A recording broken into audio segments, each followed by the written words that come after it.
Australia की सड़कों पर लाखों की संख्या में केकड़े कहां से आ गए। हर साल अक्टूबर महीने में ऑस्ट्रेलिया में एक अनोखा सीजन आता है जिसे क्रैब सीजन या क्रैब माइग्रेशन सीजन कहते हैं। इस सीजन के शुरू होते ही ऑस्ट्रेलिया की क्रिसमस आइलैंड पूरी तरह से केकड़ों की एक special species Christmas island red crab से भर जाती है। इनकी तादाद इतनी ज्यादा होती है कि सड़कों पर पैर रखने की जगह नहीं बचती है। ये गाड़ियों से न कुचल जाए इसके लिए कई सड़कों को पूरी तरह से बंद कर दिया जाता है। लेकिन सवाल यह है कि आखिर ये सब होता क्यों है। अचानक से लाखों की संख्या में रेड क्रैब कहां से आते हैं और फिर निकलने के बाद ये जाते कहां हैं, और जब इनकी संख्या इतनी ज्यादा हो चुकी है तो लोग इन्हें खाकर खत्म क्यों नहीं करते। जानेंगे इन सारे सवालों के जवाब आज की इस वीडियो में, तो बने रहिएगा हमारे साथ अंत तक। क्रिसमस आइलैंड रेड क्रैब मूल रूप से ऑस्ट्रेलिया के क्रिसमस आइलैंड पर पाए जाते हैं। क्रिसमस आइलैंड छोटा सा आइलैंड है जिसका कुल क्षेत्रफल सिर्फ 135 स्क्वायर किलोमीटर है। ये इंडियन ओशियन में ऑस्ट्रेलिया की एक्सटर्नल टेरिटरी है। ऑस्ट्रेलियन मेनलैंड से ये आइलैंड 1500 किलोमीटर से भी ज्यादा दूर है। वहीं इंडोनेशिया के जावा एंड सुमात्रा से इसकी दूरी लगभग 350 किलोमीटर है। इस आइलैंड पर इंसानों की आबादी लगभग 1600 के आसपास है। इस आइलैंड का लगभग 63% क्षेत्रफल क्रिसमस आइलैंड नेशनल पार्क के लिए रिजर्व्ड है। वैसे तो इस आइलैंड पर कई सारी मूल प्रजाति पाई जाती हैं, लेकिन इनमें से सबसे प्रमुख है Christmas island red crab. Red crab का आकार 4 से 5 इंच तक होता है। मेल क्रैब्स फीमेल के मुकाबले थोड़े बड़े होते हैं। अगर इनके क्लॉज टूट जाए तो इनके पास इसे रीजनरेट करने की भी काबिलियत होती है। रेड क्रैब क्रिसमस आइलैंड के घने जंगलों में छोटे छोटे गड्ढे बनाकर रहते हैं। उनकी बॉडी का लगभग 96% हिस्सा पानी होता है, इसीलिए इनके लिए खुद को सूरज की गर्मी से बचाना बेहद जरूरी होता है। अगर ये ज्यादा समय तक धूप में रह जाएं तो फिर उनकी मौत हो जाती है। ड्राई सीजन जो कि लगभग 3 महीने तक रहता है, इस दौरान सभी रेड क्रैब अपने अपने गड्ढों में खुद को पूरी तरह से पैक कर लेते हैं और गड्ढे का एंट्रेंस भी बंद कर लेते हैं ताकि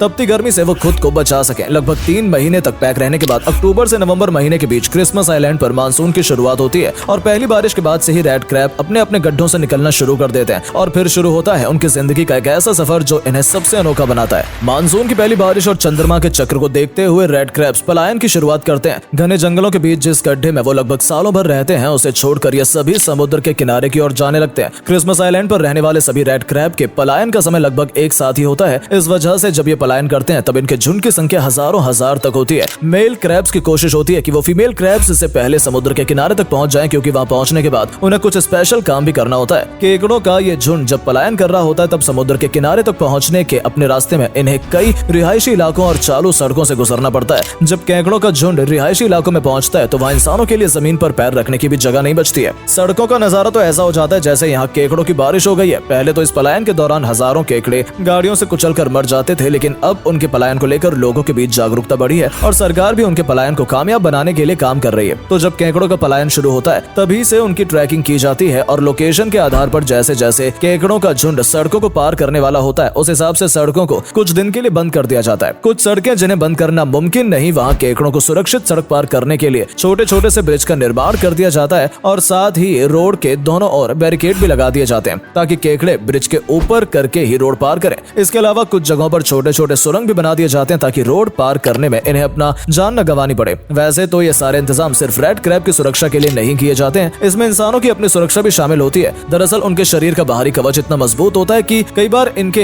एक्सोस्केलेटन्स की वजह से गाड़ी से टायर भी पंचर हो जाते हैं, जो एक्सीडेंट की वजह बन जाता है। तो पलायन के दौरान ये सारे इंतजाम करके रेड क्रैब्स की सुरक्षा के साथ ही इंसानों की भी सुरक्षा हो जाती है। अब यहाँ पर आपके मन में भी सवाल आ रहा होगा कि आखिर एक ही समय से इतने सारे रेड क्रैब समुद्र के किनारे की ओर पलायन क्यों करते हैं। तो दोस्तों, उनके पलायन की असल वजह है प्रजनन करना। रेड क्रैब के अंडों से बच्चे समुद्र के पानी के अंदर ही निकल सकते हैं और लार्वा स्टेज से क्रैब रेड क्रैब के बच्चे के रूप में विकसित होने के लिए भी इन्हें समुद्र के पानी की जरूरत पड़ती है। तो रेड क्रैब का प्रजनन समुद्र के पास ही हो सकता है, इसीलिए सारे के सारे रेड क्रैब्स एक ही समय में समुद्र के किनारे की ओर पलायन करते हैं। पलायन के लिए ये मानसून का इंतजार इसीलिए करते हैं क्योंकि आम दिनों में सूरज की तपती गर्मी इन्हें जलाकर खत्म कर देगी। समुद्र तक पहुंचने से पहले ही रास्ते में ये मर जाएंगे, तो इसीलिए इन्हें मानसून की बारिश का इंतजार करना होता है। जैसा कि मैंने आपको पहले बताया था कि मेल रेड क्रैब फीमेल से पहले समुद्र के किनारे पहुंचते हैं, वो इसीलिए क्योंकि उन्हें वहां पहुंचकर प्रजनन के लिए गड्ढे बनाने होते हैं। जब मेल के द्वारा बनाए गए गड्ढे तैयार होने वाले होते हैं तब फीमेल रेड क्रैब्स का झुंड भी वहां पहुंच जाता है और फिर सभी फीमेल अपने लिए पार्टनर चुनकर उसके द्वारा बनाए गए गड्ढे में चली जाती है। गड्ढे के अंदर ही male and female red crab के बीच प्रजनन क्रिया होती है। ये क्रिया पूरी होने के बाद मेल रेड क्रैब वापस से जंगल में लौट आते हैं और फिर से एक नया गड्ढा खोदकर अपने पुराने तरीके से जीना शुरू कर देते हैं। वहीं फीमेल रेड क्रैब समुद्र के किनारे ही रहकर मेल के द्वारा बनाए गए गड्ढे में अंडे देती है। हालांकि ये अंडे उसके पेट पर बने एक पाउच में रहता है। 2 हफ्ते तक अंडे के साथ उस गड्ढे में रहने के बाद अंडे से लार्वा निकलने का समय आ जाता है। ये पूरी प्रजनन प्रक्रिया इतनी सटीक प्लानिंग के साथ होती है कि अंडे से लार्वा निकलने का समय चंद्रमा के लास्ट क्वार्टर के समय होता है। इस दौरान समुद्र की लहरें लगभग शांत होती हैं, इसीलिए रेड क्रैब इसी समय को चुनती हैं। हैचिंग का समय आने के बाद फीमेल रेड क्रैब्स समुद्र के अंदर जाती हैं। पानी में जाते ही वो अपने शरीर से अंडों को पानी में छोड़ देती हैं। जैसे ही अंडा पानी के संपर्क में आता है उससे लार्वा निकलने शुरू हो जाते हैं। आपको जानकर हैरानी होगी कि फीमेल रेड क्रैब्स एक बार में लगभग 1 लाख अंडे देती है। अंडे देने के बाद फीमेल रेड क्रैब्स का काम भी खत्म हो जाता है। वो भी समुद्र से निकलकर वापस जंगल की ओर लौट आती है। क्रैब लार्वे अगले 3 से 4 हफ्तों तक समुद्र में रहता है। इस दौरान लार्वा कई अलग अलग लार्वल स्टेजेस से गुजरता है और इनके शरीर में बदलाव होता रहता है। रेड क्रैब के रूप में विकसित होने से पहले ये मेगालोपाय के रूप में विकसित होते हैं, जो कि झींगे की तरह दिखता है। मेगालोपाय के रूप में ये 1-2 दिन ही रहते हैं। इसके बाद रेड क्रैब के रूप में इसका विकास हो जाता है। रेड क्रैब के रूप में विकसित होने के बाद ये बच्चे भी अपने माता पिता के नक्शे कदम पर चलते हुए समुद्र से जंगल की ओर पलायन करने लगते हैं। लगभग 9 दिनों के लंबे सफर के बाद रेड क्रैब के बच्चे जंगल के बीचों बीच पहुंच जाते हैं। अपनी जिंदगी के पहले 3 साल ये पत्थरों और पेड़ों के नीचे छुप कर रहते हैं। फिर बड़े होने के बाद ये भी अपना गड्ढा बनाकर रहना शुरू करते हैं। 4 से 5 साल की उम्र के बाद ये वयस्क हो जाते हैं और फिर बाकी रेड क्रैब्स के साथ वार्षिक पलायन में हिस्सा लेने लगते हैं। वैसे आपको लग रहा होगा कि जब फीमेल रेड क्रैब्स एक बार में लगभग 1 लाख अंडे देती है तब तो इनकी आबादी बेतहाशा होगी, बट अनफॉर्चुनेटली ऐसा होता नहीं है। लार्वा स्टेज से बेबी रेड क्रैब स्टेज तक पहुंचने में इन्हें लगभग 1 महीने का समय लगता है। इस 1 महीने के दौरान कई बड़े शिकारी इन्हें खाने के लिए क्रिसमस आइलैंड पहुंच जाते हैं, जिसमें सबसे प्रमुख फिल्टर फीडर्स, मांटा रेज और व्हेल शार्क्स हैं। इनके अलावा बाकी छोटी मछलियां और दूसरे समुद्री जीव भी इनका जमकर शिकार करते हैं, जिसका नतीजा ये होता है कि ज्यादातर लार्वाई बेबी रेड क्रैब्स स्टेज तक भी नहीं पहुंच पाते हैं। बेबी स्टेज तक आने के बाद भी उनकी समस्या खत्म नहीं होती है। जब ये समुद्र से जंगल की ओर पलायन कर रहे होते हैं तब रास्ते में येलो क्रेजी आंट्स इनकी सबसे बड़ी दुश्मन बन जाती हैं। सिर्फ बेबी रेड क्रैब ही नहीं बल्कि पलायन सीजन के दौरान बड़े रेड क्रैब्स को भी येलो क्रेजी आंट्स अपना भोजन बना लेती हैं। Yellow crazy aunt